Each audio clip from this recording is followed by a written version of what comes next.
Bonjour à toute la communauté et bonjour à nos amis, à nos élèves. Nous sommes à la Moed Pesach, Pesach Kasher Besameach, à tous ceux et celles qui nous écoutent et qui nous voient sur notre vidéo. Nous allons avec l'aide de Hachem préparer avec vous un shiur qui va nous aider par rapport à Shevi'ei Shel Pesach, c'est-à-dire vendredi. Ce vendredi qui arrive est un jour très spécial, je dirais même unique en son genre, et peut-être vital et urgent. Shevi'ei Shel Pesach, c'est là où le peuple d'Israël va recevoir un très beau cadeau de l'Éternel, c'est la division de la mer Rouge. Le peuple d'Israël va chanter le cantique de la mer Rouge. Pour arriver à ce niveau qui est tellement grand, au point où nos sages ont déclaré quelque chose d'inédit. Avant et après, cela veut dire que ce qu'a vu une servante, la servante d'une famille juive, qui est montée avec eux d'Eretz Misraïm, le 15 Nissan, où nous sommes sortis, à nous, au Banénou, nous, nos enfants et nos petits-enfants, et nous avons chanté à Kadosh Baruch Hu, Az Yashir Moshe, comme je vais l'expliquer dans la Shira, qui est le cantique de la mer Rouge. Il est marqué qu'une servante, ce qu'elle a vu, Ma chère Ata Shivha Alayam, ce qu'a vu une servante canaanite, une servante égyptienne, qui voulait se convertir, parce qu'elle a vu des miracles exceptionnels en Égypte. Elle était tellement prête et disposée à recevoir la vision prophétique. Ce qu'elle a vu, cette Shivha, même Heskel ben Bouzia Cohen, il n'a pas vu dans sa prophétie. Ézéchiel était Cohen. Ézéchiel a vu des prophéties exceptionnelles comme il est stipulé dans les prophéties d'Ézéchiel. Et nous savons très bien que Ézéchiel était un prophète tellement élevé, tellement séparé de ce monde. Ben, nos sages disent que le fait que cette servante a accompagné le peuple d'Israël, ils sont sortis d'Égypte, et elle a eu confiance en Hachem, malgré l'Égypte qui était derrière, malgré la mer qui était devant, malgré le désert où se trouvaient, où pullulaient les bêtes féroces qui attendaient le peuple d'Israël pour les dévorer, comme il est marqué dans le Midrash. Eh bien, cette femme a eu la force, la Emouna, en Hachem et en Moshe Rabbeinu, et elle a traversé la mer Rouge avec eux. Et là, elle aussi, cette femme, elle a vu des visions extraordinaires. Elle est rentrée dans une union avec la Kadosh Baruch Hu. Elle s'est débarrassée de toutes les coutumes traditionnelles, enracinées dans l'idolâtrie. Elle s'est séparée de tout. Parce qu'elle sait, elle a su qui est Kadosh Baruch Hu en Égypte et surtout dans la mer Rouge. Nous savons très bien que en Égypte, le peuple d'Israël a vu Dieu.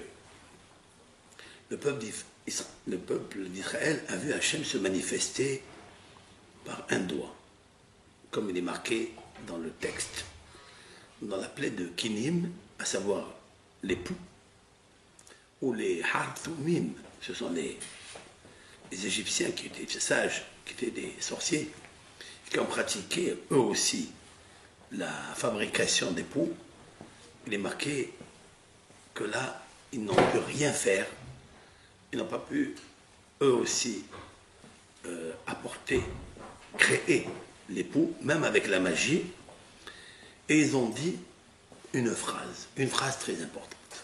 Ils ont reconnu Etzba Elohimi. Etzba, cela veut dire, c'est un doigt de Hachem. Alors les commentateurs disent que si ils ont avoué qu'il y a un doigt de Hachem, c'est que ce doigt, il est accompagné de 5 doigts. Parce qu'une main n'a pas qu'un seul doigt. C'est qu'elle a 5 doigts.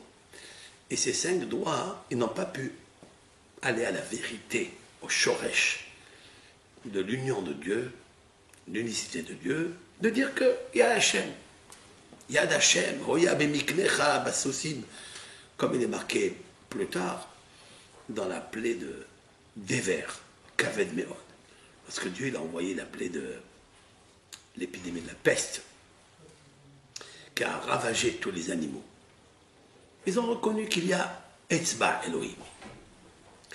Et pourquoi alors ils n'ont pas pu faire le sortilège? Parce qu'il est marqué dans le Talmud que la sorcellerie n'a pas d'emprise sur un élément qui est moins comme des poux, qui a un volume très petit. Ça, c'est extraordinaire. À quel moment vous voyez les kinim, les poux, qui sont très très petits. Vous savez très bien ce que dit le Havot, le devoir des cœurs, dans son portique sur l'examination. C'est faire Behina, portique de la Behina.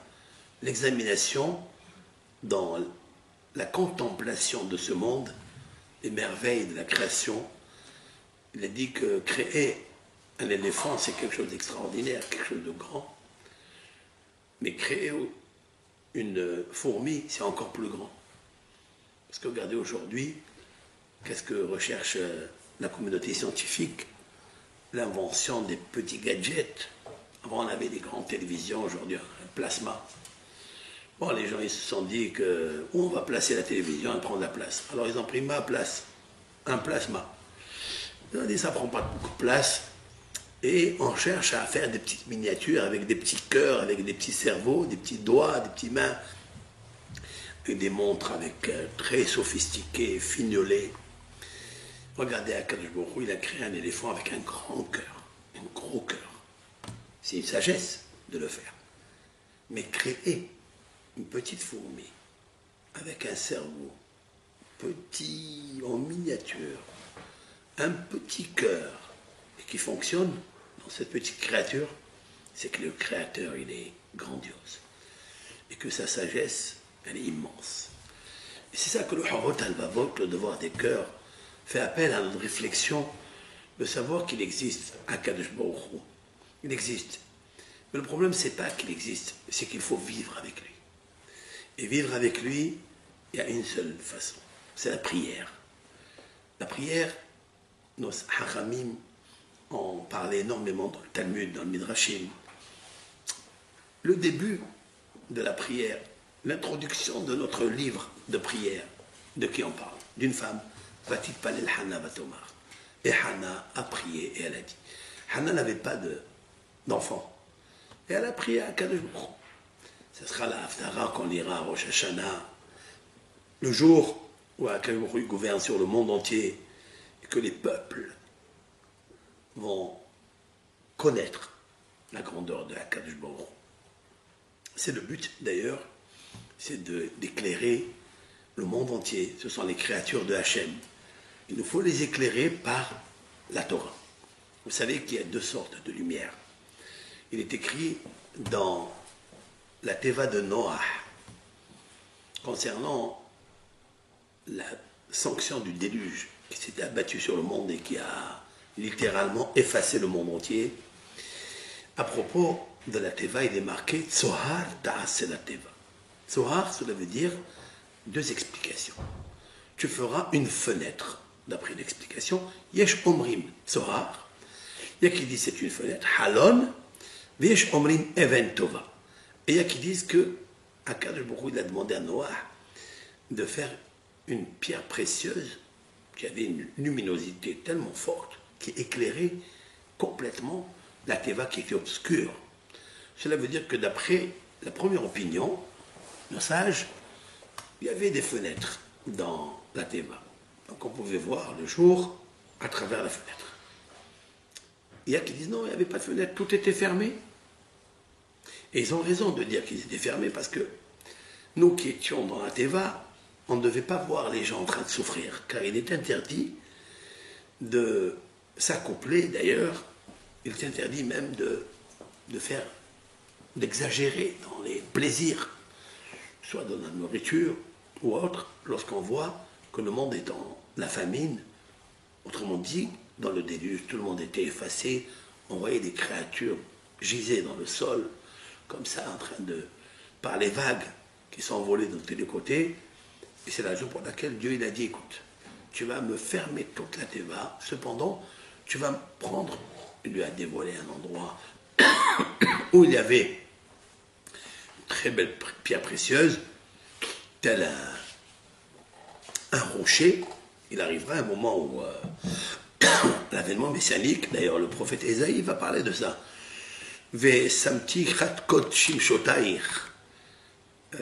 arrivera un moment où dans le reste Israël, on va dévoiler, écoutez ça, le Midrash nous dit, on va dévoiler des pierres précieuses énormes, énormes, qui vont éclairer le monde. Pourquoi? Parce qu'il est marqué dans les prophéties d'Ésaïe, l'obscurité couvrira la terre entière. Alors, où on va prendre l'EDF, où on va payer l'électricité. Il dit qu'en reste Israël, il va y avoir une montagne de pierres précieuses qui va éclairer le monde. Et là, tout le monde viendra en RS Israël pour acheter, pour s'alimenter d'électricité. Bien sûr, c'est une métaphore, certes, mais c'est aussi une vérité physique. Il y aura des pierres précieuses parce qu'elles existent. Et Akashbourou, donc, il a dit à Noah de prendre cette pierre précieuse et d'éclairer la Teva avec. Quelle différence qu'il y a entre une fenêtre ou bien une pierre précieuse? Explique Rav Nachman de Breslev dans De mémoire bénie, dans son commentaire, les côtés Moharan, dans sa Torah tête. Il explique en effet, il y a une grande différence. C'est que lorsqu'on est éclairé par une fenêtre, ben la fenêtre ne te sert que lorsqu'il y a la lumière à l'extérieur. Mais dès lors qu'il y a un jour nuageux, il n'y a pas de lumière à l'extérieur, il n'y a plus d'éclairage à l'intérieur. Parce que la fenêtre elle-même, elle est sombre. Cependant, lorsqu'on est éclairé par une pierre précieuse, eh bien cette pierre précieuse, elle est l'essence même de la lumière. Et quand elle est l'essence même de la lumière, même en pleine obscurité, elle peut éclairer. La différence qu'il y a entre le sage, qui est comparé à une fenêtre, c'est quand il a de quoi dire, alors il dira, les gens vont écouter. Mais un sage, qui est lui-même l'essence de la lumière, comme le Sadiq d'or, le grand de la génération, autrefois dans le désert, c'est Moshe Rabbeinu, qui était le plus proche de la Kadosh Baruch Hu. Eh bien, Moshe Rabbeinu, même en plein désert, même en pleine obscurité, dans n'importe quelle situation, même dans un désert où il n'y a pas de quoi manger, il n'y a pas d'eau, parce qu'il faut trouver les veines d'eau. Et cela, c'est pas évident pour un peuple de 600 000 hommes, qui vont sortir, ils vont aller dans un désert, comme ça ils vont suivre Hachem. D'ailleurs, Dieu va leur accorder la reconnaissance au peuple d'Israël. Comme il est écrit,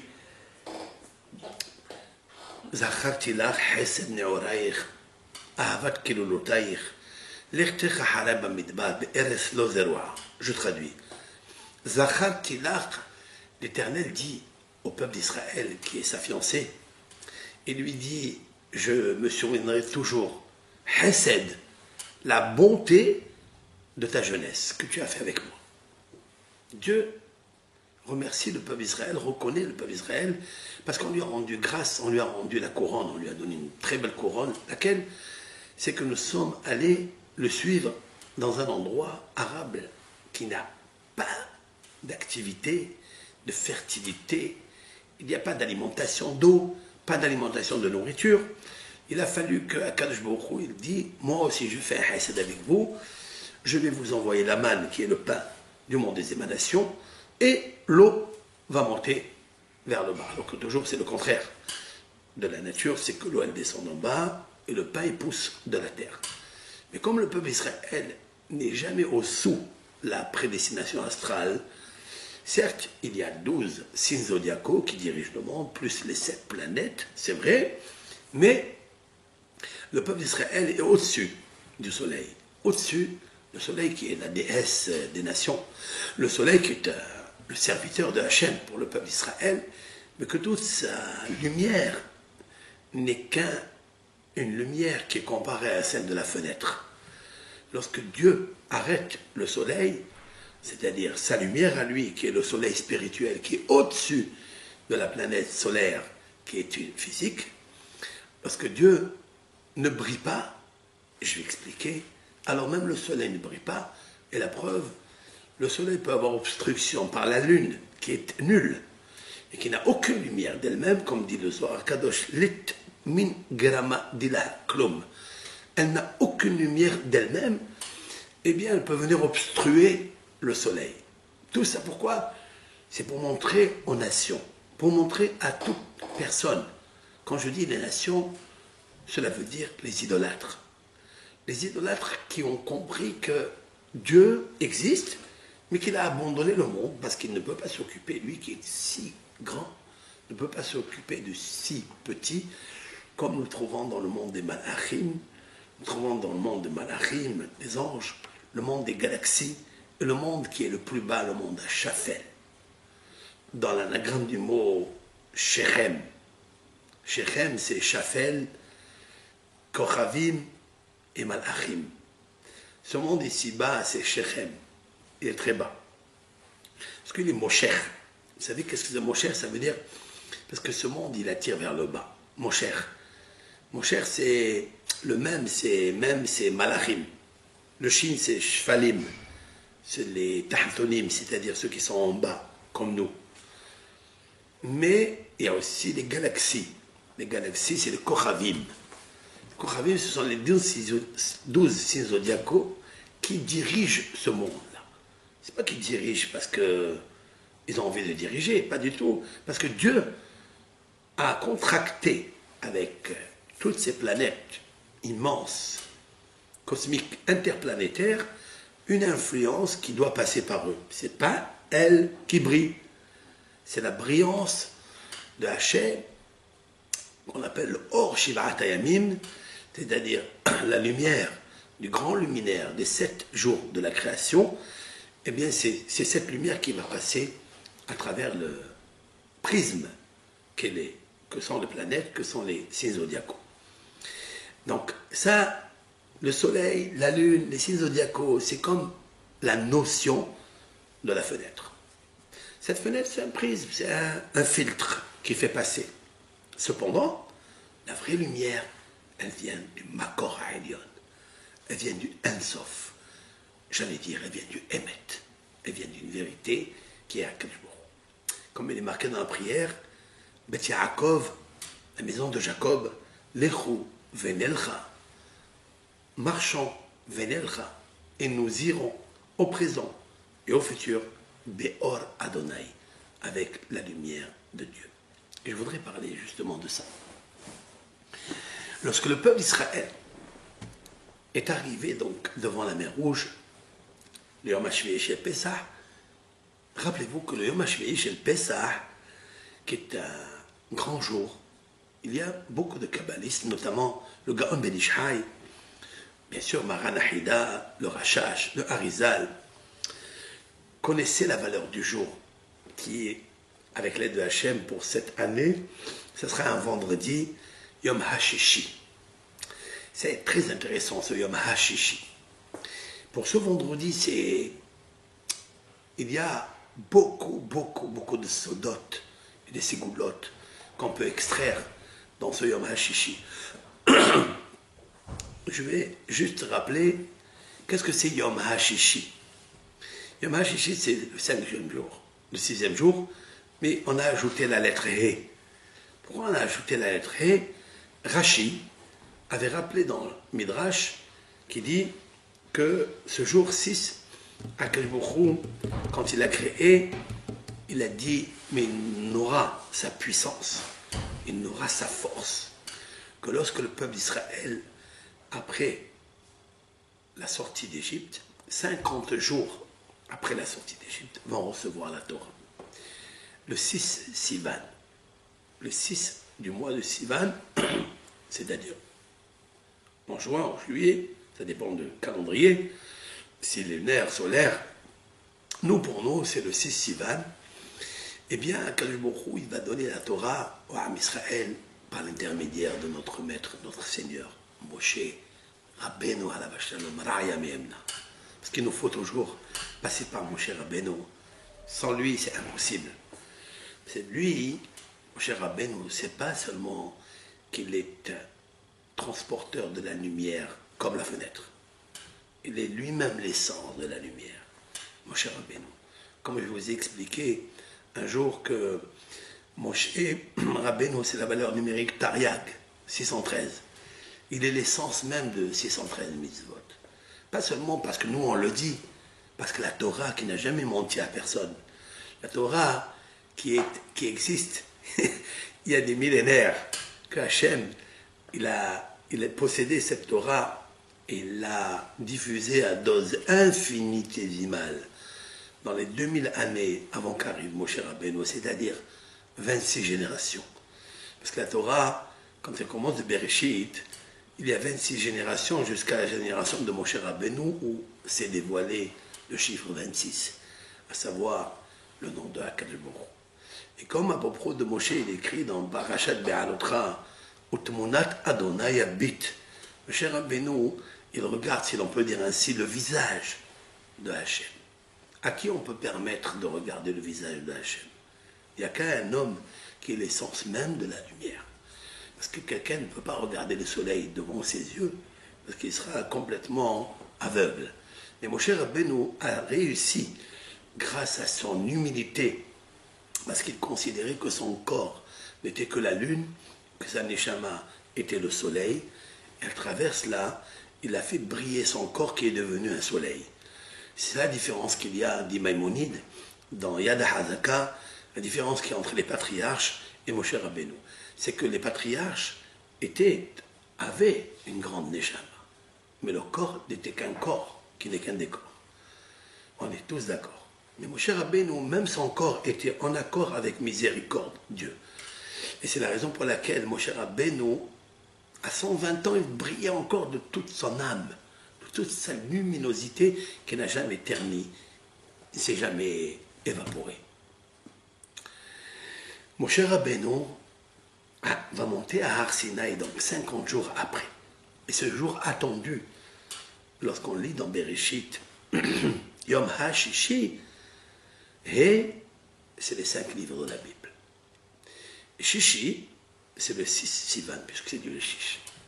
Aujourd'hui, nous, nous devons nous préparer pendant 49 jours. C'est d'ailleurs le compte, la supputation du Homer, où nous devons compter 49 jours pour arriver au 50e jour pour recevoir la Torah, la notion de la Bina, c'est-à-dire l'intelligence suprême. La Bina, c'est le cœur. Cela veut dire avoir un bon cœur, comme l'a expliqué le Bnei Sachar. En fait, ça il dit, même avant lui, Shem Shmuel aussi, il a écrit ça, que Lev Tov, cela veut dire un bon cœur. Lev Tov, Tov, ça veut dire lumière. Pas un bon cœur, quelqu'un qui aime, non. Quelqu'un qui aime, ce n'est pas encore une preuve. C'est quelqu'un qui est metukan, cela veut dire qui est amélioré, qui est modifié et amélioré. Et pour être modifié, pour recevoir un réceptacle, pour recevoir la lumière, car à propos de la lumière, il est marqué Vayar Elohim et Haor Kitov. Et Dieu, il a vu que la lumière est bonne. Voilà qu'on associe ici le mot Tov avec le mot Or. Quand on parle d'un bon cœur, ça veut dire un cœur lumineux. C'est un cœur qui est plein de sagesse. C'est un cœur qui est plein de vie. Car la vie est la sagesse. La sagesse va donner à l'homme la lumière. Si elle se trouve dans son cerveau, c'est bien. Même les nations ont une sagesse. Mais qu'elle se trouve la lumière dans son cœur, ça, il faut y passer la sortie d'Égypte. Le peuple d'Israël est sorti d'Égypte. Aucun autre peuple est sorti d'Égypte. Et d'ailleurs, c'est ce que Moshe Rabbeinu nous dira, comme le déclare le traité talmudique Shabbat, page 88b, lorsque les anges lui ont dit « Qu'est-ce que tu vas faire avec la Torah, toi tu es qu'un homme ?» Yeludisha Benenu, qu'est-ce qu'il fait un homme qui est sorti d'une matrice d'une femme avec nous? C'est-à-dire la Torah, c'est spirituel, c'est de la lumière. Ce n'est que du or. Alors que le corps est aussi obscurité. C'est vrai qu'il a une partie fine à l'intérieur de lui qui est comme la pierre précieuse. Mais le corps n'est qu'une fenêtre.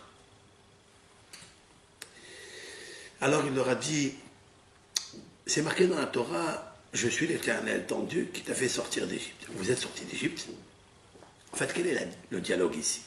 Nos sages ont imaginé que même un malach, même un ange, ne pourra rien faire avec la Torah, parce qu'il n'a pas de corps, justement. La Torah a été donnée aux hommes ici en bas pour pouvoir prendre le corps et le rendre un vrai décor, c'est-à-dire de l'art, la lumière. Celui qui a réussi à rendre son corps lumière, c'est Moshe Rabbeinu. Et d'ailleurs, quelle est la réponse que Dieu dit aux anges et à Moshe Rabbeinu? Les anges écoutent, parce que Moshe Rabbeinu, il a eu peur. Il a dit, mais qu'est-ce que je peux faire devant les malachim alors qu'ils peuvent me brûler avec le souffle de leur bouche? Il lui a dit à Moshe Rabbeinu, Ehoz bekissea kevodi, tiens le trône divin. Et donne-leur une réponse. Et quelle est la réponse? Est-ce que vous avez un père? Vous avez une mère? Dans les 10 commandements, c'est marqué qu'il faille honorer son père et sa mère, qu'il faille faire le Shabbat, pratiquer le Shabbat. Il ne faut pas voler, il ne faut pas convoiter, il ne faut pas être jaloux, etc. Est-ce que vous avez toutes ces pulsions, ces tentacules? Mais non. Mais pourquoi il fallait prendre, qui c'est, que vous dites, la main? La main, c'est la Torah. Cela veut dire, Yom HaShishi, ça ils n'ont pas les malachim. Le He, c'est les 5 livres de la Bible. Et le Shishi, c'est le 6 Sivan. Voilà que le 6 Sivan, c'est le mois de Shavuot, c'est le signe zodiacal des Gémeaux. Vous savez que les Gémeaux, c'est l'effigie et l'effigie de 2 êtres qui s'assemblent, se ressemblent. Et le peuple d'Israël va tout faire pour se ressembler, donc s'assembler. Et combien c'est difficile de se ressembler? Combien il est difficile pour quelqu'un d'aimer l'autre? Parce qu'il ne se ressemble pas. Donc il ne peut pas s'assembler. Et le peuple d'Israël a réussi, finalement, avec toutes les pérégrinations où il y a eu des disputes, où chacun a cherché son ego. Il est écrit là-bas, Vaïhan Sham Israël. Et le peuple d'Israël combat au singulier, Negedar, devant la montagne, face à la montagne. Parce que, en fait, recevoir la Torah, c'est bien. Mais la Torah, c'est spirituel. Et la montagne, elle est physique, telle la Neshama, qui est enracinée dans la Torah, elle va descendre dans la montagne, qui est le corps, mais il faut la rendre une maison pour recevoir la Torah. Ça, c'est Yaakov Avinu. Yaakov, la différence qu'il y a entre Yaakov et les patriarches, c'est que Abraham a appelé le mont Moria montagne. Yitzhak, son fils, l'a appelé champ. Vous savez, la montagne, c'est physique. Mais c'est très spacieux, c'est très libre. Ça veut dire que c'est très haut pour l'homme. Ça veut dire que la Emouna, c'est quelque chose de très très vaste. C'est très difficile d'y aller chercher la Emouna de partout. C'est la raison pour laquelle les nations se comparent toujours à des montagnes. Yitzhak, c'est un champ, c'est déjà pas mal. On peut avoir un champ visuel, sur un champ, bien délimiter les choses. Yitzhak, donc, il a fait descendre un petit peu ce que Abraham était tellement haut. Yaakov, il n'a pas appelé, comme son père, le champ. Ni il l'a appelé montagne. Il a appelé la maison de Dieu maison. Baïkra le Baït. Bet Yaakov, la maison de Yaakov. La maison de Yaakov, c'est plus restreint, c'est plus délimité, pour poser les choses qu'on aime, sont à côté de nous, etc. La religion, c'est très vaste. Mais il faille toujours, pas seulement la transporter chez les autres à travers une fenêtre. Il faut la transporter parce qu'on est soi-même l'essence même de la lumière.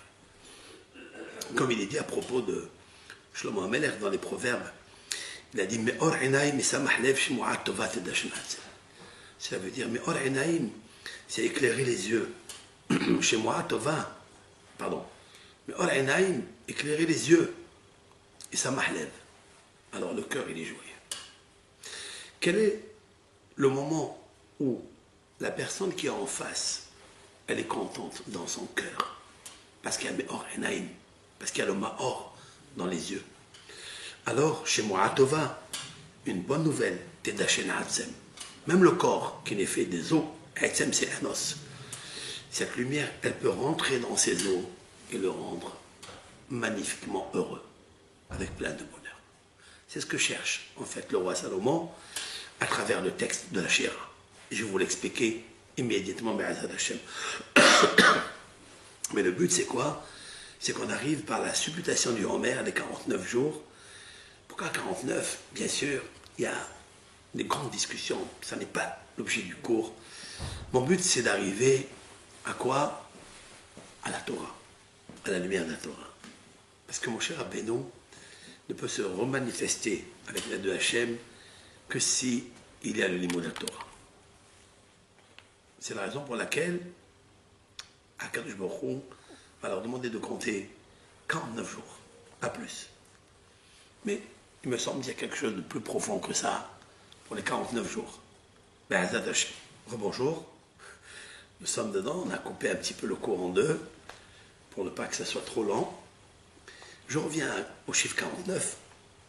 Il est marqué Im tehapes nakakasef vechamatmonim im tevakshena kakasef. Si la Torah, la sagesse, tu la cherches comme tu cherches l'argent, kesef, tu as soif à l'argent. Oev kesef, lo isba kesef. Celui qui aime l'argent, il ne se rassasie jamais de l'argent. Si quelqu'un cherche les mitzvot, comme le kesef, il ne se rassasiera jamais des mitzvot. Ve'im tevakshena kakasef, ve'chamatmonim tehapesna. Chamatmonim, c'est quoi kamatmonim? Matmon, c'est un trésor. Tevakshena, tehapesna, on cherche. Il y a une grande différence entre tevakesh, tu demandes, et tu cherches. L'argent, on le demande, mais on ne le cherche pas. Tandis que le trésor, on va le chercher parce qu'il est caché. La Torah, si on a ces deux qualités, et on la demande, et on la cherche, comme le trésor, Az tavinir at Adonai. Alors, tu comprendras la crainte de Dieu. Ici, je voulais avec vous développer le mot Az. Az, ça veut dire alors. C'est le même terme qui est marqué dans la Shira, s'appelle Az, alors. Alors tu comprendras. Il nous faut comprendre que ce texte-là revient sur la période de la supputation du Homer. Explique les Mefarshim, dans le mot kamatmunim, comme les trésors, tu la chercheras, tu la fouilleras. Il y a le mot chaf même tête monim, c'est-à-dire même tête c'est 49, monim compter. Monim c'est compter et chaf et même tête c'est 49. Ce chiffre 49 n'est pas fortuit. J'ai besoin de ce chiffre par rapport à la grande ségoula de la lecture de la Shira. Parce que beaucoup de livres ont parlé de la Shira, mais n'ont pas expliqué quelle est la profondeur. Comment on obtient, comme il dit le Rav Hida al-Vashalom, Maran Hida, dans son livre Tziporen Shamir, parmi ses 83 livres, il a écrit un livre de Ségoulot qui s'appelle Tziporen Shamir. Un jour, si Dieu veut, je vous expliquerai mot à mot chaque Ségoula. Ségoula, c'est pas seulement la poudre de perlimpinpin, où on pense c'est magique, c'est une baguette magique, on fait Ségoula, on dit non, pas du tout. Je n'ai pas l'habitude de donner des Ségoulottes comme ça, parce que d'abord, je ne sais même pas ce que c'est une Ségoula. Mon but, c'est quoi? C'est d'approfondir le tikkun de l'homme, le tikkun de la neshama. Tikkun, c'est pas la réparation, c'est la brillance de sa neshama. Sa neshama se trouve dans le cœur et dans le cerveau. Or Hachem, la lumière de Hachem. Lorsque le cœur comprend, cela veut dire il s'est assagi, cela veut dire a pénétré s'est infiltré à l'intérieur une lumière. Le cœur est un muscle qui est fermé, ça peut être un bon cœur.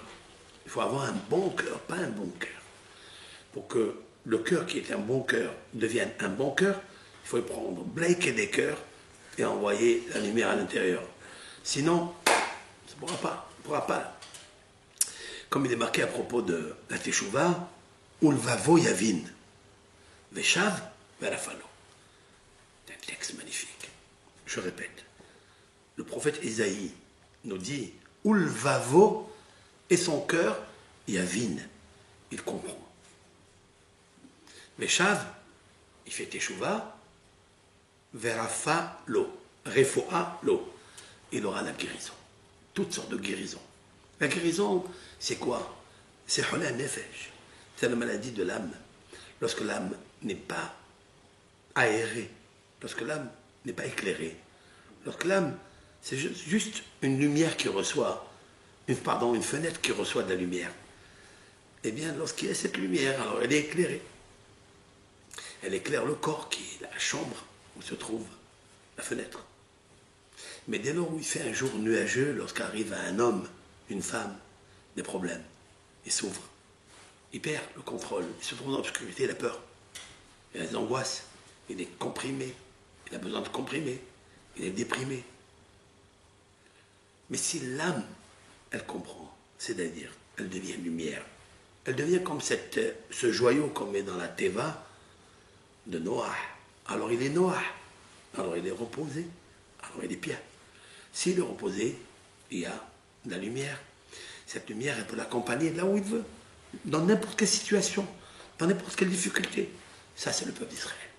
Quand le peuple d'Israël est sorti d'Égypte, lorsqu'ils ont décidé d'annuler le Hametz, lorsqu'ils ont décidé d'égorger leurs mauvais instincts pour suivre Akadosh Baruch Hu, là où il les amenait, alors ils ont compris qu'ils étaient une essence de lumière. Et quand il y a l'essence de lumière, à ce moment-là, ils peuvent traverser même la mer Rouge. Même si l'eau, elle arrive jusqu'aux narines, et je vais vous expliquer, c'est très intéressant, pourquoi jusqu'aux narines, comme dit le texte, ils vont avoir la force de traverser toutes les épreuves, ne pas avoir peur, parce qu'ils ont compris quelque chose. Il faut savoir que pour être accompagné de la lumière de Dieu, il faut être soi-même une lumière. Parce que Dieu est la lumière. Qu'est-ce que la lumière de Dieu?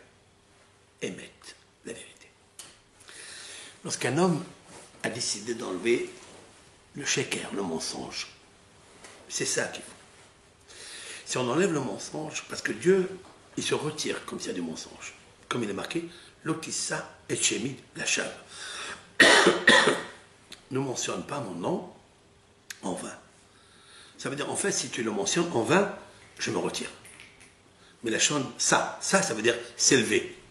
L'Éternel, il s'élève, ça veut dire il se retire, lorsque la personne habite en lui le chave. Chave, ça veut dire le mensonge. À quel moment Akadosh Baruch Hu, il intègre dans l'homme, lorsque l'homme, il est dans le Hémet.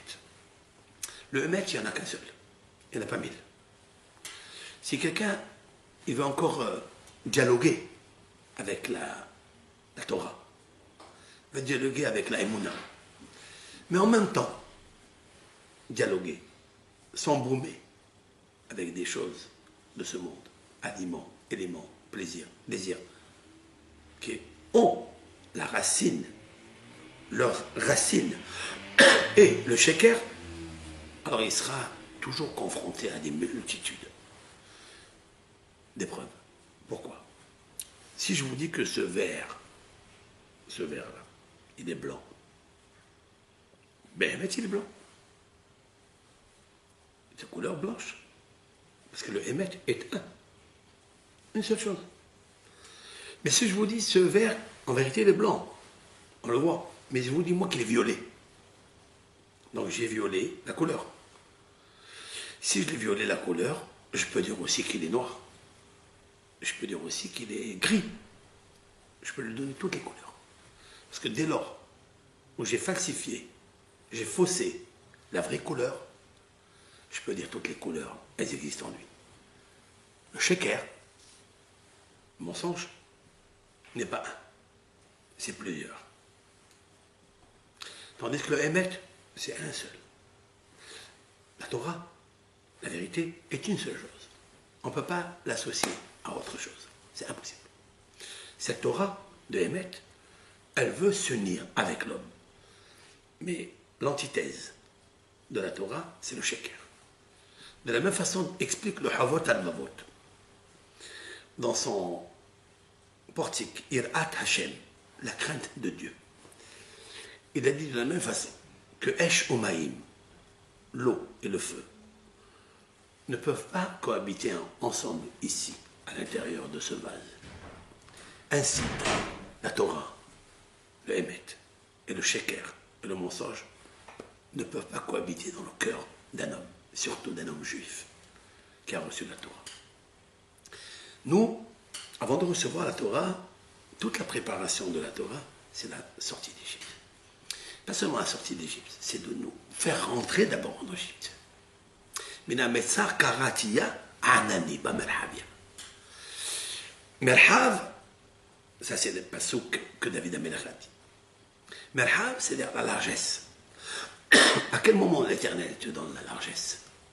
C'est quand tu passes l'étroitesse. Si tu ne passes pas l'étroitesse, tu ne pourras pas avoir la largesse. Il a expliqué un grand tzaddik qui s'appelle Rabbi Yitzhak ben Harama. C'est un Rishon. Il a vécu au XIIIe siècle. Il a écrit dans son livre Pahal Yitzhak quelque chose de magnifique. Il a dit, il a un livre Pahal Yitzhak, il a un livre Akedat Yitzhak, plutôt Akedat Yitzhak. Il a expliqué pourquoi la Kadosh Baruch Hu, Hacham Arazim, pourquoi il a amené le Ham Israël en Égypte. Pourquoi faire? Qu'est-ce qu'on est parti faire là-bas? On est parti souffrir. On est parti pendant 210 ans dans le creuset de fer égyptien. 210 ans, vous vous imaginez? Il a dit, vous savez pourquoi? Parce que le corps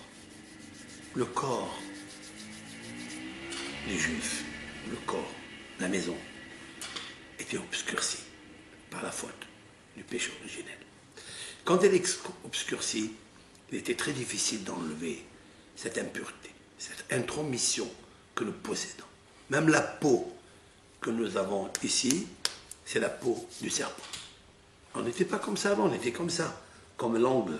Vous avez l'angle, il est juste aux extrémités du corps. Il y a trois choses. Les cheveux sont à l'extrémité du corps.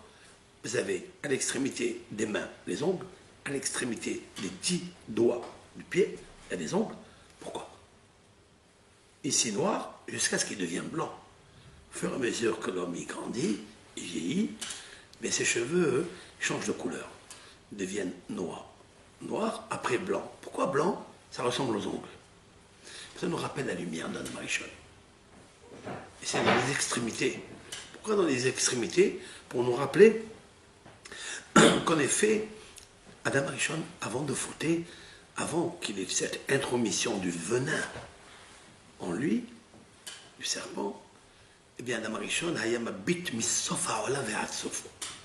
il arrivait à percevoir d'un bout du monde à l'autre. C'est intéressant ça. C'est la raison pour laquelle Dieu lui a laissé au bout du monde, parce que l'homme est un petit monde.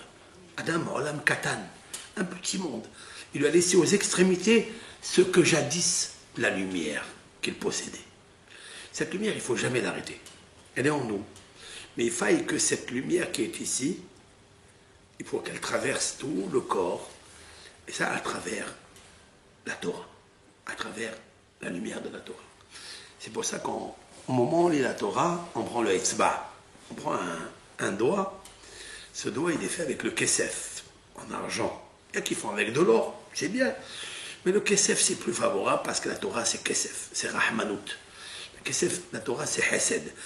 C'est pour nous rappeler la lumière du Kesef, du Hesed que Akadosh Baruch Hu nous a donné. Et le Hesed de Akadosh Baruch Hu, pour nous enlever cette impureté, la peau du Nahash, il nous a amenés dans un endroit en Égypte, dans cette terre qui s'appelle la nudité de la terre, dont le boss était le Nahash Agadol.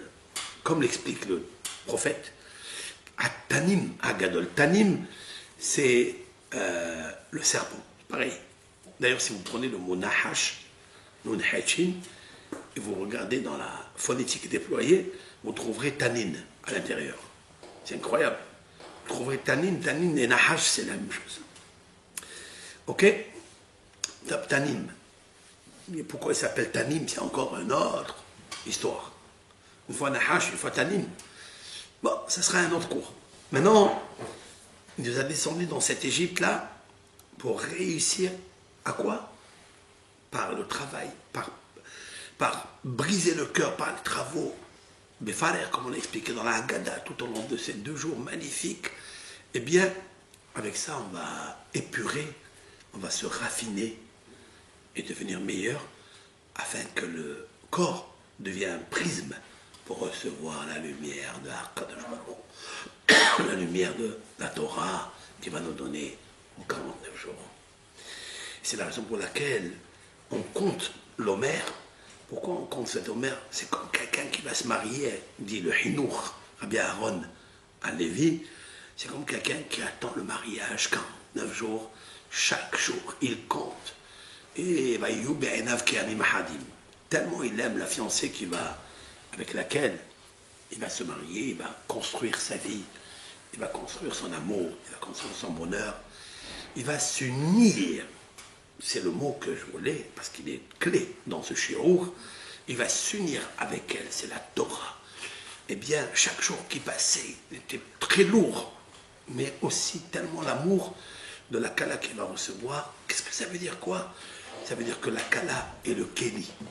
La Kala, c'est le vase pour recevoir la lumière de Akadosh Baruch, qui est la Torah. Même tête. 49, ça n'est pas seulement 49 jours. C'est un peu plus profond que ça. Vous savez que lorsqu'ils sont arrivés à la mer Rouge, ils ont commencé à se disputer. Rabbi Meir, dans le Talmud, il dit que qui s'est jeté le premier dans la mer Rouge? C'est le fils de Rachel. Le fils de Rachel. Rachel et Menou, Binyamin. Un de la tribu de Binyamin, Binyamin était mort déjà, mais un de la tribu de Binyamin s'est jeté à l'eau avec un grand sacrifice. Et il est arrivé l'eau jusqu'au nez, jusqu'aux narines, mais il a eu tellement confiance parce que Dieu a dit à mon cher Rabbeinu, arrête, arrête de prier, c'est pas le moment de prier. D'abord, el béni Israël v'Issaou. Parle au béni Israël et qui voyage. Qui voyage où? Il n'y a pas de bateau, il n'y a pas de bouée de sauvetage, il n'y a rien. Où Issaou? Dans la mer. Alors, ils ont commencé à se disputer qui va le premier va rentrer dans la mer. Et Binyamin, le dernier enfant de Yaakov, le dernier, ce que personne n'a pensé, que Binyamin, il allait rentrer dans la mer avec la conviction de Messiot Nefesh. Messiot Nefesh, c'est-à-dire le sacrifice. Parce que Dieu a dit, je me sacrifie. Et en fait, la mer s'est ouverte, mais ce n'est pas ouverte comme on le pense, nous, comme il est marqué dans la Torah, en 2 parties, mais elle s'est ouverte en 12 parties. Qui a dit une chose pareille? Où c'est sorti, où c'est marqué dans la Torah qu'elle s'est ouverte en 12 parties? Il est un grand maître, grand. J'ai nommé Rabbi Eliezer Hagadol. Rabbi Eliezer Hagadol, c'est le fameux Rabbi Eliezer qu'on a cité parmi les 5 rabbins pendant la Haggadah, le soir de Pessah, et nous en diaspora 2 fois. Maaseh Rabbi Eliezer, Rabbi Yehoshua. Rabbi Eliezer, le premier, étant le maître de Rabbi Akiba, puisqu'il se trouvait à Bnei Brak, Rabbi Eliezer. Et il s'appelait Rabbi Eliezer ben Orkanos. Rabbi Eliezer, il a écrit un livre qui s'appelle Les chapitres de Rabbi Eliezer. Je crois qu'il est écrit en français. C'est bien de le feuilleter, il y a pas mal de choses très intéressantes qui enracinent dans l'homme la lumière de la Emouna. Et là-bas, le Rav, ce grand maître de mémoire bénie, il va nous apporter par des textes ici et là, comme il le sait le faire, selon la technicité des principes kabbalistiques, il va nous dire qu'elle s'est ouverte en 12 chemins, 12 sentiers, et chaque chevet est passé dans un sentier. Chaque chevet, cette tribu, on lui a attribué un sentier, et il est passé. Mais qui a forcé ça, d'après Rabbi Meir, c'est Binyamin. C'est très intéressant. Très très intéressant. Pourquoi Binyamin? C'est la raison pour laquelle Binyamin va mériter que le Beth Amikdash, une grande partie du Beth Amikdash, surtout le côté du Kodesh HaKodashim, des saints, là où le Kohen Gadol va rentrer une fois par an, là où est posée l'arche de la Torah, ça sera le côté de Binyamin. Ça, c'est Rabbi Meir qui nous le dit. Pas seulement la fenêtre qui reçoit la lumière, mais le Meir. Rabbi Meir. Rabbi Yehuda n'est pas d'accord avec lui. Rabbi Yehuda, lui, il va dire pas du tout. C'est Yehuda. Haïta Yehuda les Kochon. Israël Mamshelota. La tribu de Yehuda, j'ai nommé Nahshon ben Aminadav. Celui, le premier, qui est de la tribu de Yehuda, il va se jeter dans la mer. Wow. Et lui, il va ouvrir la mer. Et on le dit d'ailleurs, Haïta Yehuda les Kocho, Israël Mamshelotav, Hayam Ra'avayanos, Hayadan Isoleahor. On va parler de lui. Bon, Yehuda, Rav Yehuda a défendu Yehuda Gadol, le fils de Yaakov. Donc il dit c'est, en fait, entre Binyamin et Yehuda, ça crée la graphie du mot bi. Bi. Vous vous rappelez? Binyamin et Yehuda. En fait, peut-être les deux ont sauté dans la mer, hein, pour réconcilier les midrashim, mais ce sera très intéressant de comprendre avec ça, avec ce midrash, qui est écrit dans la Gemara, ce que Yehuda un jour, vous vous rappelez, lorsque Binyamin est venu en Égypte parce que Yosef a réclamé son petit frère. Et il a mis, après, pour le retenir avec lui, il a mis le gavilla, la coupe, dans le sac de Binyamin. Et là, les frères, ils n'ont pas compris qu'est-ce qui s'est trouvé, pourquoi s'est trouvé ce gavilla dans cette coupe dans le sac de Binyamin. Donc ils sont revenus en Égypte. Et Yehuda, qui a assuré à son père que s'il lui arrivait quelque chose à Binyamin, mais il serait lui le garant pour le ramener à la maison. Et là, toute une paracha avec un titre grandiose, Vaïgash Elav Yehuda, Vayomer Bi Adoni, de Bemna Avdechadavar Ozne Adoni. Waouh! Yehuda, il s'approche de Yosef et lui dit Bi Adoni. Bi, ça veut dire c'est moi je suis le garant ici. En fait, la discussion entre Yosef et Yehuda, c'est la prévoyance, la prophétie de ce qui va arriver devant la mer Rouge. C'est que ou Binyamin Bi, ou Binyamin ou Yehuda, c'est eux qui vont s'ouvrir. On verra qui est-ce. Pour ça que Rabbi Meir va défendre Binyamin, et parce que Yosef, il est Meir, Yosef, c'est l'essence même de la sagesse. C'est l'essence même de la vie. Lorsque les frères vont voir Yosef, il va leur donner, il va leur vendre le blé qui donne la vie, c'est la richesse qui donne la vie. C'est la sagesse de Yosef qui a interprété les rêves qui ont donné la vie, les épis de blé. Eh bien, ils lui ont dit, hey, Tano, tu nous as fait vivre. Waouh! Ça veut dire que Yosef, c'est la vie, c'est la sagesse. Mais Yehuda, c'est quoi? C'est la royauté.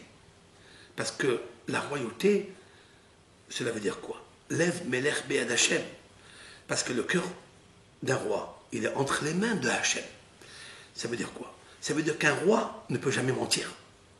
Parce que si le roi, il ment, il est en désarroi, complètement. Parce que celui d'en haut, le roi, dans le sceau de Dieu et le émet, ne pourra jamais accorder à cet homme la réussite. Alors comment faire pour réunir la gloire de la royauté avec la gloire de la sagesse? Vous savez comment? La vérité. Et la vérité, c'est une lumière. Et cette lumière, c'est l'union. Voilà ce que fait Binyamin, voilà ce que fait, d'après les Yehuda, le Yehuda, Nachshon ben Aminadav. Nachshon ben Aminadav, lui, c'est la royauté. Et la royauté, c'est de donner à Dieu la royauté. Et lorsqu'on donne à Hachem la royauté, eh bien on mérite d'avoir un bon zivoug. Le zivoug, ça veut dire quoi? C'est l'union.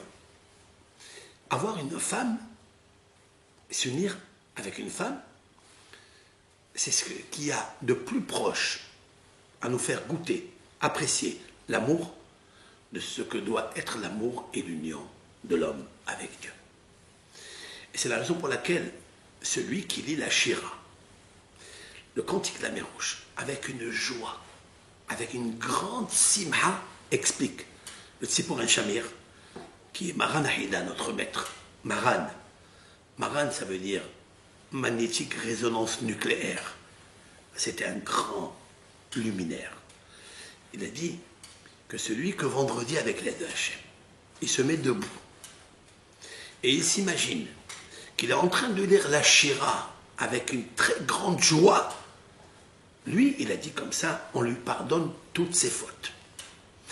C'est vrai, il l'a dit. Mais s'il l'a dit parce qu'il a compris.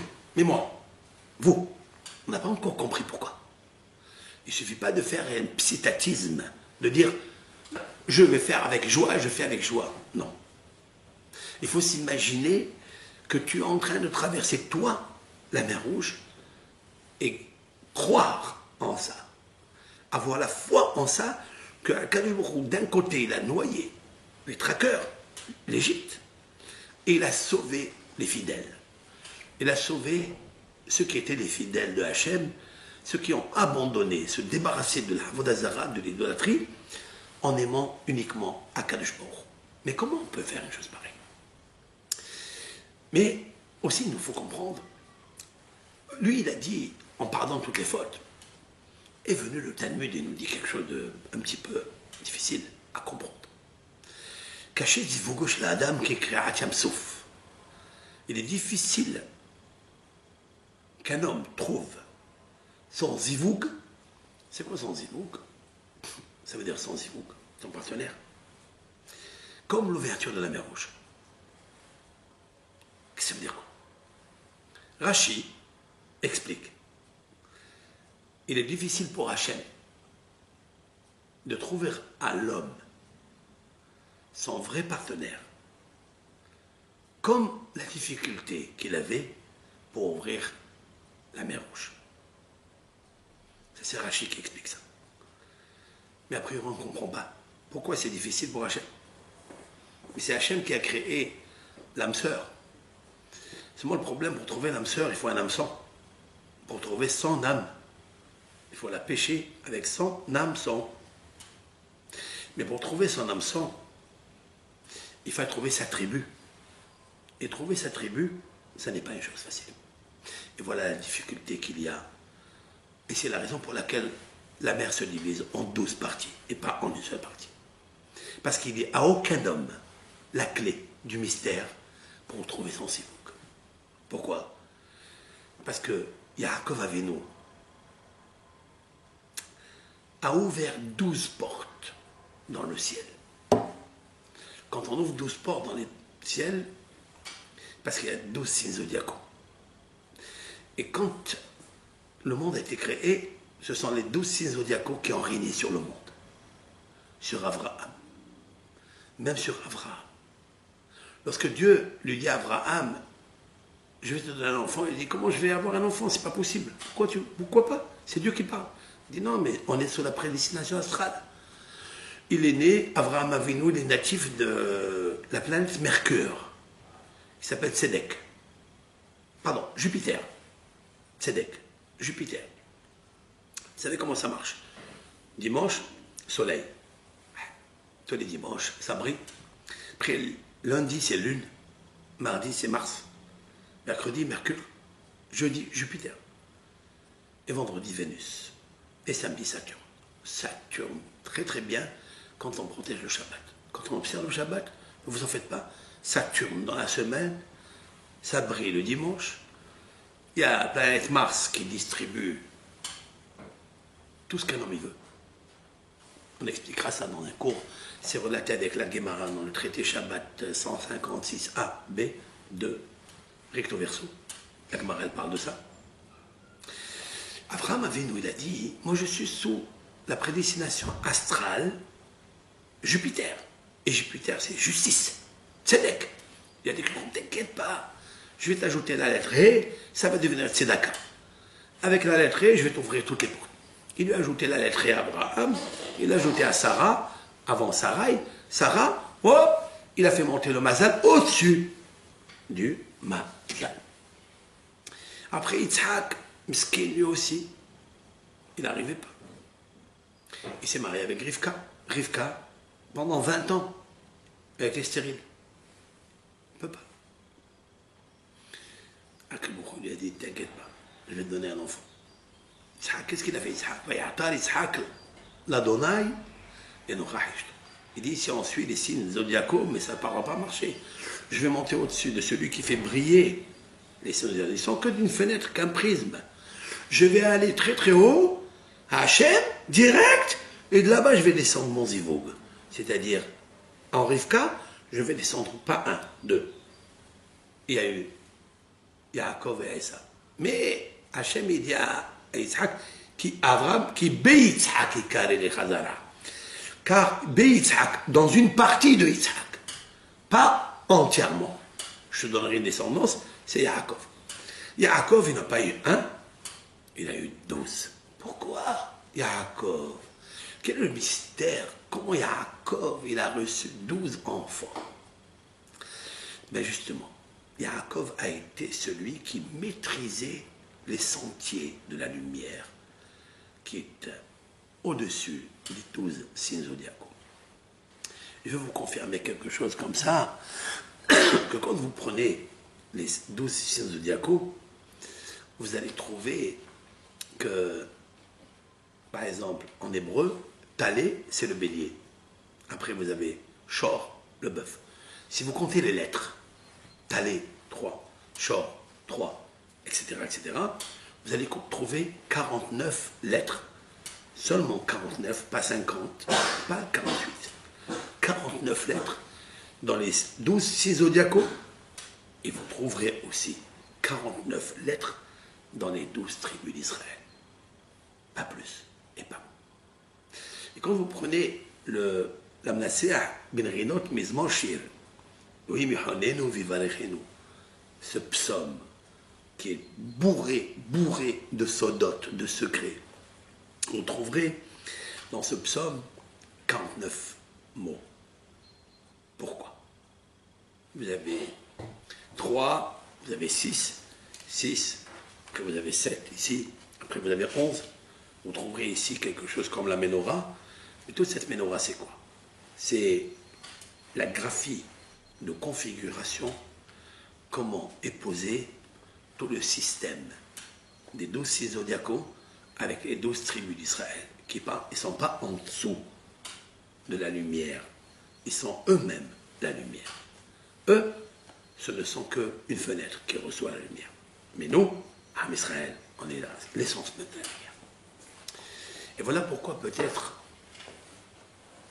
il est difficile cacher les veaux gauche de la dame qui crée Yamsouf. Parce que pour ouvrir 12 sentiers, ça a été très difficile. Alors c'est la raison pour laquelle trouver son zivou, c'est très difficile. Pourquoi? Parce qu'on ne sait pas quelle est notre tribu. Oh.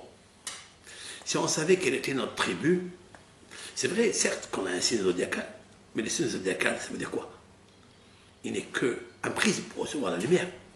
Si je prie parce que je suis bélier, ou je suis cancer, je suis gémeaux, ou taureau, je ne sais pas comment je vais arriver à trouver la porte qui va me donner la neshama de mon zifouk. C'est la raison pour laquelle on est tous perdus.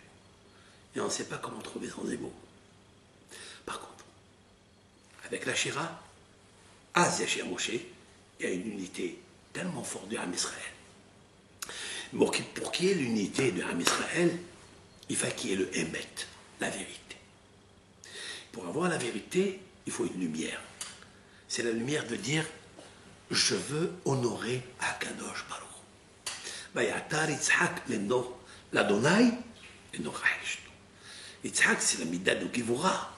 Il faut une force pour prier à Hachem pour qu'elle te donne exactement la femme qu'il te faut. C'est pas la femme qui va aller chercher l'homme, c'est l'homme qui va aller chercher cette femme-là. Et d'où il va l'extraire? Il va l'extraire du nom de Dieu. Parce que sans elle, c'est impossible. Sans le nom de Hachem, c'est impossible. Comment tu vas trouver? C'est pour ça Yaakov Avinu, Bet Yaakov, les Rouven Elcha, Beor Adonai. La maison de Yaakov, celui qui veut construire sa maison, je parle aux hommes surtout. Il ne peut pas aller, comme dit le texte, car toutes les nations, chacun, il suit la lumière de son Dieu. Il y en a beaucoup de dieux. Vous vous rappelez? Ce verre, il est blanc. Il n'y a qu'une seule vérité. Il est blanc, il est blanc. On ne peut pas dire qu'il est vert. C'est impossible. Quel est l'homme ici dans ce monde qui peut me dire que ce verre est noir, qu'il est rouge? C'est pas possible. Il est blanc. La lumière de Dieu, c'est un. Une seule. Or Adonai, un. Or Adonai, c'est le Emet. Titen Emet le Yaakov. Il faut avoir le Emet. Si quelqu'un il se débarrasse du sheker, du mensonge, ils disent mais ça suffit d'avoir ce mensonge-là. À ce moment-là, Akash Baruch va le guider dans sa prière de trouver le sentier de la mer Rouge, la mer tumultueuse, la mer où on se noie. L'Égypte se noie. C'est la raison pour laquelle une personne qui fait Bessimha, cela veut dire qu'il a compris Adonai Imlor Le'olam Va'ed. Comme on va terminer avec dans la Shira. Dans la Shira, on va terminer Adonai Imlor Le'olam Va'ed et on va la répéter 2 fois. Je vais vous expliquer un peu plus. Dans la Shira, il y a une grande question. Pourquoi nous pratiquons la Shira, qui est écrite dans la Bible? Hein, vous savez, dans la prière, dans le livre de prière, on pratique la Shira après avoir dit ce qu'on appelle les Psuké des Imra. Nos sages, l'Assemblée générale d'Israël, où il y avait 120 rabbins, parmi eux 20 prophètes, eh bien, on va d'abord commencer Baruch She'amar, Hashem Melech, Hashem Malach, Baruch She'amar, etc. Nous allons lire quelques psaumes, il y en a 6. Et dans ces 6 psaumes qu'on lit, vous trouverez le mot Eretz, la terre. La terre, la terre, la terre, la terre, la terre. Et après, nous allons dire Vayevalech David. Et David a glorifié Dieu et Adonai. L'aïlé kol akal, devant toute l'assemblée, Vayomer David, Baruch ata Hashem Elokei Israël, Avinu. Tu sois loué Hachem, le Dieu d'Israël, notre Père, mais olam ve'ad olam. Ça veut dire depuis maintenant jusqu'à jamais, à jamais. Lecha Hachem ha-gedula ve'ha-givura ve'ha-tiferet ve'ha-netzach ve'ha-hod. Et là, on cite les louanges de Dieu avec des qualités de Dieu. Il y en a 10. Ces qualités, bien sûr, correspondent aux 10 séphirotes. Après, on dit Ata ou Hashem Elohim. On dit quelque chose comme ça. Voilà. Ata Hu Adonai Ha-Elohim. Regardez les initiales. Aleph, He, Yud, He. Ekie. Ekie, c'est le nom de Dieu. Mais Ekie, c'est le Keter. Keter, c'est-à-dire la couronne. Lorsqu'on dit à Hachem, tu es le roi de tous les droits, tu le flattes avec ça. C'est permis de flatter Dieu. Il est interdit de flatter aucun homme. Mais à Kadosh Baruch Hu, c'est permis de le flatter. Parce que c'est à lui qu'appartient la gloire. Si l'on peut dire ainsi, lorsque Dieu se sent flatté, eh bien, il t'envoie une flotte de bénédictions. Il t'envoie un conteneur de bénédictions. Et là, après, on continue, et on parle encore à Kadosh Baruch Hu, qui s'est dit Kata, va t'aider, tu es juste Dieu. Tu as vu notre souffrance en Égypte. Tu as écouté leurs cris, Aliam Souf.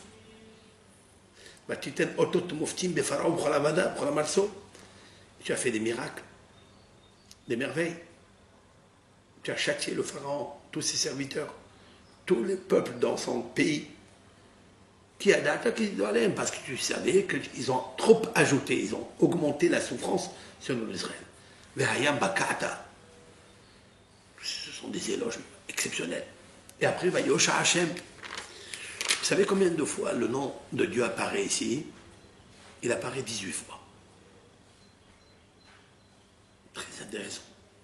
C'est une parole qu'a écrit le Shahar Kavanot, c'est-à-dire, c'est un livre qu'a écrit, un livre lumineux, qu'a écrit notre maître, le grand luminaire, Ari Akadosh, Rabbi Ishaq Lori Ashkenazi, de mémoire bénie, par son élève intime, Rabbi Chaim Vital. Il y a 18 fois le nom de Hachem. Pourquoi? Dans la Shira, il y a 18 fois le nom de Hachem. En fait, la question est, ça c'est la Torah qui a dit ça. Le cantique de la Rouge, c'est marqué dans Parashat Béchalah. Pourquoi nos sages ont devancé des Pesukim, ce sont des versets, des psaumes qu'a écrit David, qui sont dans les géographes. Pourquoi? C'est une question du Zohar Kadosh. Le Zohar Kadosh pose cette question. La réponse est, vous savez pourquoi elle s'appelle Zémirot, qui veut dire des chansons? C'est la chanson de David. Mais c'est plus que ça. Zémirot, cela veut dire couper, taillader, détruire. Zmerot Aretzin, c'est déraciner les joncs, les épines. Nos sages de Knesset Akdola étaient tellement inspirés de la prophétie divine, de la lumière de Dieu, parce qu'ils étaient dans la vérité, qu'ils ont compris que David Ameller avait créé toutes les télim pour enlever toutes les maladies, toutes les épines, toutes les fautes, tout ce qui nous dérange, tous les intempéries, toutes les forces négatives qui nous entourent, les clipotes, il fallait les enlever avec le télim. D'abord, il nous faut débarrasser le mal. Ça, et après, lorsqu'on s'est débarrassé du mal, les épines qui nous dérangent, la fleur, la rose, le peuple d'Israël peut bien embaumer le ciel, embaumer ta vie par la lumière. C'est la raison pour laquelle, alors on se met à lire la Shira. On ne peut pas lire un passage de la Torah sans passer par la destruction de celui qui te dérange, le passage. Une fois qu'on a enlevé tout cela, alors à ce moment-là, on peut s'approcher de HaKadosh Baruch Hu, j'allais dire plus que ça. Pas seulement de s'approcher, de s'unir avec l'Éternel, de chanter avec joie. Lorsque on arrive à ce niveau, c'est normal que Dieu nous pardonne les fautes. Parce que pourquoi un homme il fait une faute? Parce qu'il a des forces négatives qui le dérangent. Parce qu'il a l'intromission du serpent en lui. Mais si quelqu'un arrive à traverser la mer Rouge, vous savez comment il s'appelle le représentant de la mer Rouge? Il s'appelle Nahshol. Nahashlo, l'anagramme du mot Nahashlo. La mer a un serpent qui s'appelle Nahash. C'est le tourbillon où un homme il peut complètement s'engloutir. C'est le Nahash. Comment faire face à ce que la mer puisse s'élever d'un côté un mur, d'un côté un autre mur, se diviser en 12 parties? C'est qu'il nous faut savoir que le peuple d'Israël qui était là avait 12 forces au-dessus des 12 forces négatives. Ce sont les 49 degrés de Kedusha. Et sans ça, c'est impossible de passer. Alors, une fois que toi, tu t'unis avec toi-même, Et tu t'unis avec les autres. Parce que les murs qui ont séparé les 12 sentiers n'étaient pas en murs en fer, ni en or, ni en argent, ni en cuivre. C'est-à-dire Nehoshet, qui est le serpent. Ce sont des murs transparents, comme des miroirs, où chacun avait son sentier, mais tout le monde pouvait regarder l'un l'autre. Parce qu'il nous faut toujours, même quand vous passez dans votre vie, vous êtes dans le kiff, mais dans la sécheresse, il ne faut jamais, et surtout, garder la sagesse pour ne pas que l'autre y reste en sécheresse. Il faut toujours essayer de l'aider. Lorsque Hachem, il a vu que ça, que le peuple Israël était uni, alors il a dit Bi, Melachim Ibloch, puisque c'est Binyamin, puisque c'est Ouda, alors les rois régneront grâce à moi. Adonai Imloch Leolam Vahed. Mais voilà qu'il y a 18 fois le nom de Hachem. Et vous savez que dans la prière de la voix basse qu'on va lire après, parce qu'on va rentrer dans quoi? Dans Ishtabah, Shimchalad, Malkenu. On va arriver à un mot qui va dire Melech, El Hay, Aolamim. Le roi qui est le Dieu, source, qui ressource la vie de tous les mondes. C'est intéressant ça. On va terminer avec Hay. Hay, c'est la valeur numérique 18. Tiens. Quand on va rentrer dans la Hamida,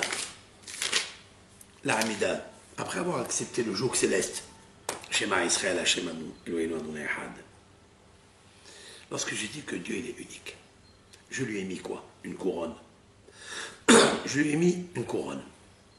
Quand je lui ai mis une couronne, c'est le Keter. Atahu Adonai Elohim. Je viens de le dire tout à l'heure. Je lui ai mis une couronne. Pourquoi Hachem ne t'enverra pas la couronne à toi, qui est ta femme? Comme il est marqué dans les rois, dans le proverbe du roi Salomon. Eshet Haïl, tu vas recevoir une femme vertueuse. La tienne, celle que toi tu cherches, que tu as perdue un jour. Ne cherche pas ce que l'autre a perdu. Cherche la tienne. Mais ça, chez qui tu vas chercher, puisque tu es dans 12 sentiers? Tu ne sais pas à quel saint te vouer. Ben, il faut te vouer au Saint béni soit-il. Yud Kebavke, 18 fois. Haya Olamim. Tu as accepté ça sur toi? Tu as accepté la vérité qu'il a Hachem Echad? Ce verre, il est blanc, il n'est pas noir. Parce que s'il est noir, je peux dire qu'il est aussi bleu. Voilà pourquoi les gens y cherchent. Ils n'ont pas encore trouvé. Parce qu'ils ne cherchent pas ce qu'ils ont perdu. Ils cherchent tout ce qui est à l'autre. Ça ne marchera pas. Ah, moi j'aime tel garçon, moi j'aime telle fille. Mais est-ce que c'est à toi? Tu es sûr que c'est à toi? Autrement dit, est-ce que tu es convaincu que Dieu il existe? Oui. Si Dieu il existe, c'est lui qui donne l'étincelle qui s'appelle l'âme sœur, qui est une étincelle divine, qui va descendre dans un corps. As-tu choisi la vraie étincelle? Fais-lui confiance. Donc tu dois t'unir avec lui. Pour t'unir avec lui, c'est impossible. Loïkon leneged enai dover shekarim. Dieu dit, dans les psaumes c'est marqué, que l'Éternel dit ne peut pas s'associer avec moi, cohabiter avec moi, celui qui parle du mensonge. À plus forte raison, la chanara. Si tu es en train de chercher un labyrinthe de mensonges, tu ne trouveras jamais ton âme sœur. C'est pas possible. Si tu veux, attache-toi à quel bourreau, fais-lui confiance. Hay aolamim. Tu veux vivre une vie apaisante, plaisante. Hay aolamim. Quand tu as accepté dans le schéma ça, chers frères et sœurs, tu passes à la Hamida. Oui, vous passez à la Hamida, et regardez de la Hamida. La Hamida, c'est quoi? En fait, la Hamida, alors je vais le dire tout court, crûment, c'est l'union avec Dieu. Se fait à voix basse. Il est interdit même de juste de remuer les lèvres, mais pas sortir un mot. La halakha nous dit qu'au moment de la pratique du devoir conjugal avec son âme sœur, il est interdit d'écouter des voix. Même pas une voix qui est dans les couloirs, etc. Pourquoi? C'est l'union avec elle. Et là, 18 bénédictions. Les 18 bénédictions, pourquoi? Ici dans l'Armida. Parce que les 18 bénédictions, c'est en Zivouk. Il est marqué, j'allais dire, avec l'aide de Hachem, dans les maximes de nos pères. À quel âge un homme, il doit se marier? Ben Shimone Esrei Lahupa, à l'âge de 18 ans. Et pourquoi? C'est la période du premier Zivouk. Comme ça explique le Meiri, encore un Meir, Rabbi Menachem de Meiri, qui a été au XIIIe siècle, un rabbin du Moyen-Âge. Il a écrit que Zivouk Rishon, ça n'est pas première femme ou deuxième femme, Zivouk Sheni. Le Meiri dit que c'est une période. La première période de ta vie, c'est à l'âge de 18 ans. Il faille que tu cherches. Quand tu as cherché, tu as demandé à quel moment il t'a envoyé. Si tu as raté cette période, ça devient après, jusqu'à 20 ans, comme le stipule le traité talmudique Kiddushin, page 30, qu'un homme, il doit se marier à 18 ans.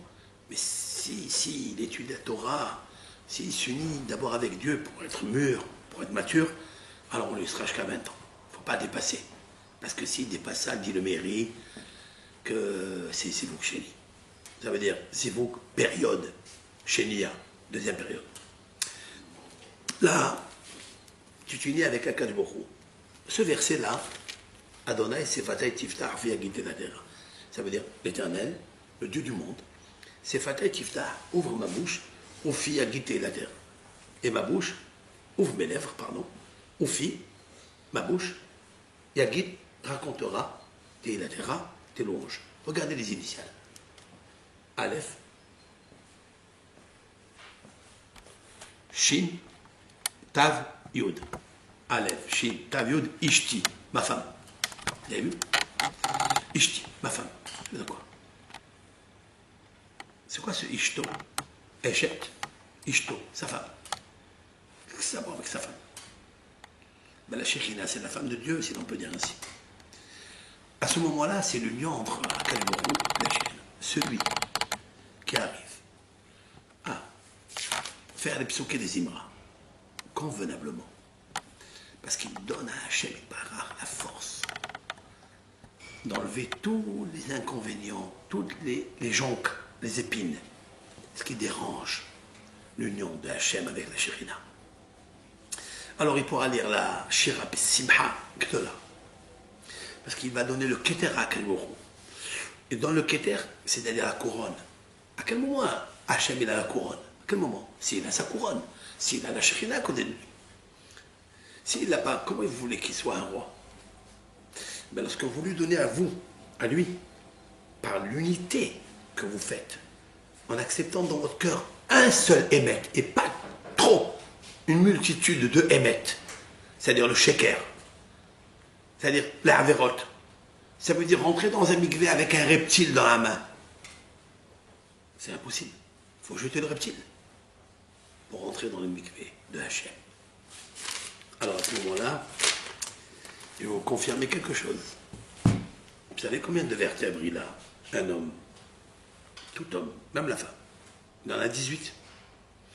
Mais l'homme, il n'a pas besoin de 18, il n'a besoin que de 17. Parce que la 18e, il va la donner à son partenaire.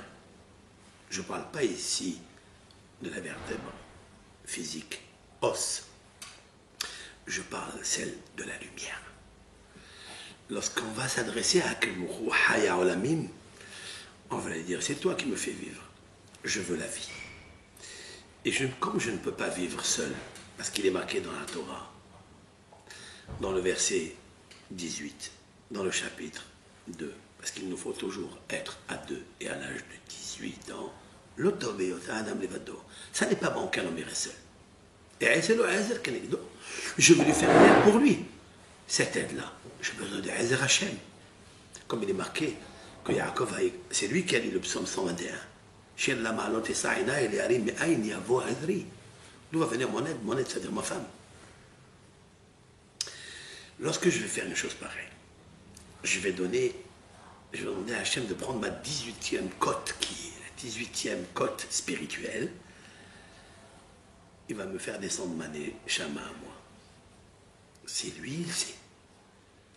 Même si je ne passe pas par les 12 tribus, par les 12 canaux, je fais confiance juste à la lumière de Hachem. Et c'est ça, Bet Yaakov, la maison de Jacob. Les Rouvenelcha, Beor Adonai.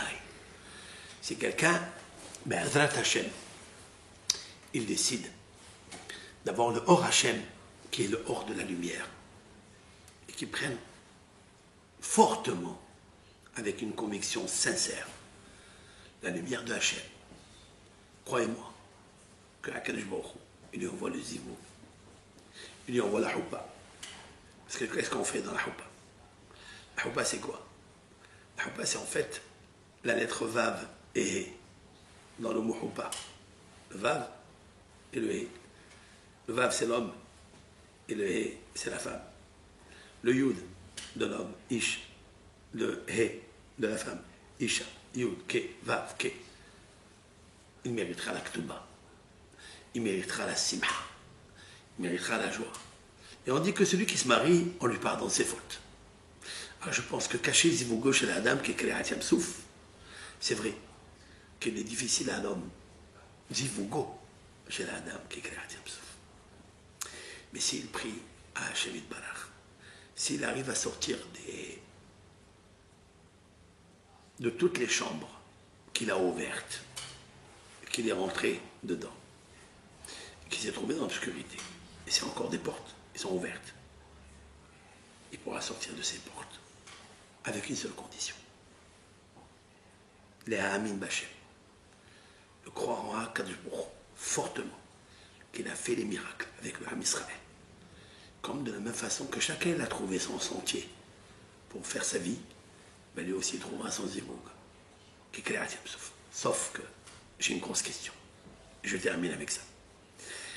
Comment on compare l'union d'un homme, car il est difficile pour un homme de trouver son partenaire, parce qu'il y a plusieurs chemins, comment on le compare à l'ouverture de la mer Rouge? L'ouverture de la mer Rouge, c'est quoi? C'est une seule entité de mer qui s'est divisée. Tandis que s'associer à son partenaire, ce sont deux êtres qui étaient séparés. On veut les unir. C'est complètement le contraire d'une unité de la mer qui s'est divisée en deux. Là, c'est deux personnes célibataires qu'on veut joindre ensemble. C'est possible ça? La réponse est très simple. Si on veut que la mer s'ouvre pour trouver son sentier, c'est-à-dire son zivug, il faut s'ouvrir aux autres. Si on s'ouvre aux autres, eh bien on s'unit avec eux. Cela veut dire autrement dit que Adam, c'est l'homme. Adam et Isha, Ish et Isha, c'est l'homme, H, avec grand H, l'homme, H. Pour devenir un seul homme, avec un grand H, il faut prendre la H, se diviser pour l'autre. Car si tu cherches quelqu'un pour le trouver, si vraiment tu cherches quelqu'un pour le trouver, tu trouveras qu'il te cherche pour te trouver. Et c'est comme ça qu'on s'unit ensemble. Mais pour les trouver les deux, comme il est possible un homme sans femme, ça n'est pas possible, dit la Psikta. Psikta, c'est un recueil de Tanaïm, docteur de Mishnah. Un homme sans femme ne peut pas. Eh ben, les deux, sans Dieu, ils ne pourront jamais. Parce qu'ils n'auront plus de lumière. Ça sera que le feu. C'est la raison pour laquelle ça ne marche pas. Ça ne marche pas parce qu'il n'y a pas de Dieu avec eux. Une seule vérité, c'est de prier avec beaucoup de simha et d'accepter sur soi, l'union de Akadosh Baruch Hu. Hashem Echad, Shmo Echad. Alors, quand on accomplit la mitzvah de Hashem Echad, Shmo Echad, comme on va terminer d'ailleurs,